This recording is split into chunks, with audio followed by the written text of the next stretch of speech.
There was several others, but I'll just talk about one more sign that I had that was just a clear message from God. Um, so there was I don't know if you're familiar with Danny Goki, but he was a Christian singer. He was on American Idol, and he had lost his wife suddenly at a very young age. And this song explained so much of what I was feeling at the time. Tell Your Heart to Beat Again. It was just like put into words the grief that I was feeling and not being able to move on. And so it became kind of this comfort, I want to say anthem, but it's not really an anthem. But I listened to it a lot, and it just gave me a lot of peace listening to it. So I became a big Danny Goki fan. I wanted to be able to tell him like how much his song meant to me, how much just the kind of the journey, my story, my journey. I wanted to be able to share it with him. So my parents actually called me one day, and they're of course in Michigan still. So they're living in Michigan. There was a concert, a Danny Goki concert in Fort Wayne, Indiana, which is about an hour from where my parents live. And they were asking if I wanted to go to this concert. Well, of course, I would have loved to go to the concert, but I was not able to because it was on a weekend or a week. It might have even been a weekday that I wasn't able to drive up that far. It would have been about a 5-hour drive for me to go. So I was disappointed, but they were still going to get to go, and it was exciting for them. Well, that day comes, and there was a massive, massive ice storm that hit Louisville. Well, Danny Goki was coming from Nashville. He had to go to Indianapolis. Both of those places were completely fine weather-wise, but getting there in the middle was completely ice covered. So they ended up having to cancel the concert and reschedule it. So my mom called me when she found out the date that they were rescheduling it for, and it was Memorial Day weekend, I guess. And I have 3 nephews. They all have birthdays on that weekend, so I would always go to Michigan for Memorial Day weekend anyway. So now, if the concert was going to be Memorial Day weekend, I could actually go to it. So like, this was great.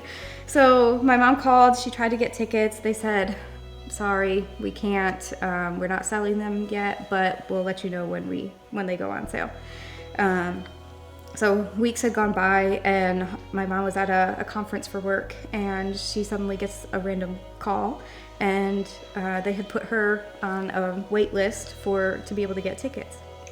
So they called her just to say, "Hey, the tickets are going to go on sale today. Just so you know, we want you to be able to get them as soon as they come out."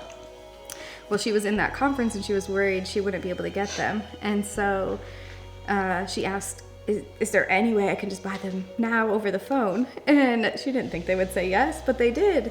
So not only was she able to buy my ticket before they went on sale, but she was also able to get me a VIP meet and greet ticket so that I would be able to see and meet and possibly talk to Danny and tell my story.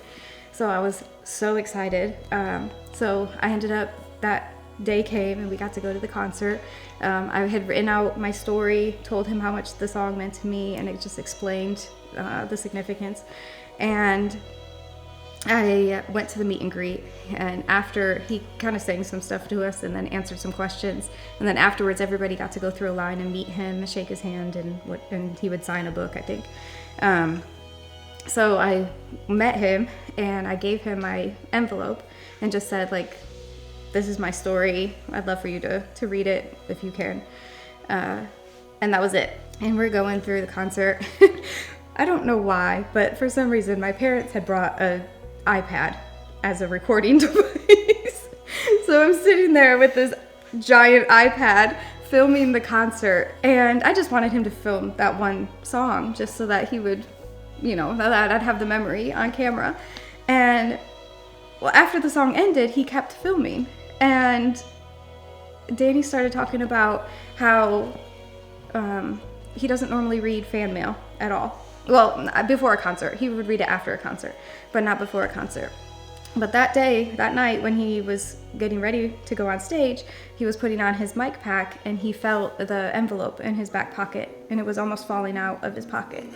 And so he just backstage before I came out, and it touched my heart because she's walking through the journey that I walked through about 6 years ago. She unexpectedly lost her first husband, and I can't remember how old she was. I think she's about 26, but her husband lost his life at about 26 years old, and she she stumbled across the music.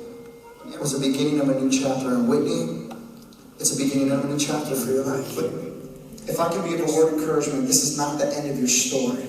There's a new chapter on the horizon. God's not finished. The Bible says that he will finish what he started in you.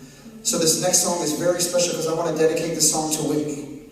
And I want to dedicate it to all the people who I didn't get to hear their testimony, but you're walking through something right now. And it just feels like you can barely pick yourself back up. I want to let you know God is holding you in his hands. And then he sang that song, "Tell Your Heart to Beat Again," dedicated to me. And tears are just rolling down my face. And then my dad has it all on camera because he never stopped filming. And it was just the most amazing thing. Like to go from not even being able to go to this concert to now I got VIP tickets and I was able to tell him my story when he doesn't normally read a story before the concert. And then my dad caught it on film because he never stopped filming. It was just incredible. And then there was a kind of an intermission at some point during the concert.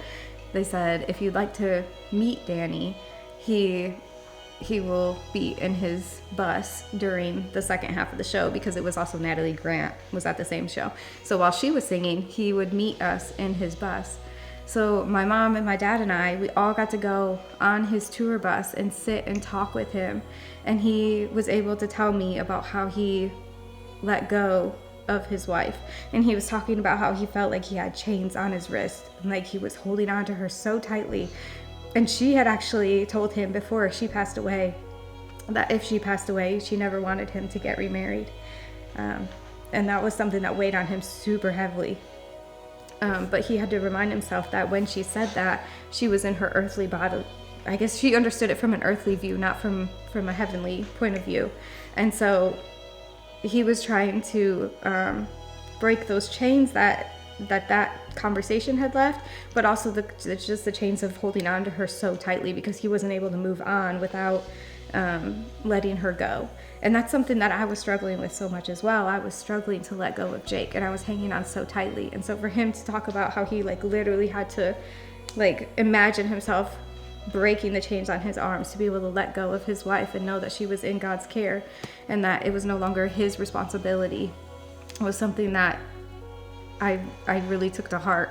But again, just being able to go from not being able to go to the concert to now I'm on his bus talking to him. He's kind of coaching me through the grief process. It was just incredible, and definitely God orchestrated the whole thing.